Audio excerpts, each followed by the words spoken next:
I soldi guadagnati nella maxi truffa erano diventati l'enorme budget a disposizione da riciclare per comprarsi hotel, ristoranti e pasticcerie sul lago di Garda. Un fiume di denaro grazie ai contributi per il bonus facciate. L'ennesimo raggiro è stato scoperto dalla Procura di Verona nell'indagine coordinata con Guardia di Finanza e Carabinieri. 10 persone arrestate, 3 in carcere e 7 domiciliari e una truffa da 17 milioni di euro.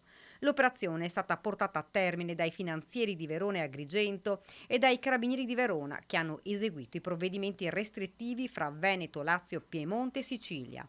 Coinvolto anche il commercialista trevigiano Giorgio Scarso, già al centro di indagini sempre relativa all'erogazione statale per lavori edilizi. L'uomo è stato sottoposto agli arresti domiciliari.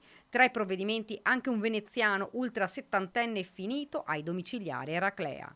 L'accusa nei confronti degli indagati è quella di aver fatto parte di un'associazione per delinquere finalizzata alla commissione di truffe per l'illecita percezione di contributi statali per i bonus facciate, utilizzando crediti fiscali fittizi che poi, una volta monetizzati, venivano reinvestiti nell'acquisizione delle attività economiche nella zona del lago di Garda. Oltre a queste, sigilli anche a conti correnti, altri immobili e auto. Il tutto, tra l'altro, aggravato dal carattere transnazionale, visto che gli indagati avevano operato sia sul territorio nazionale che all'estero.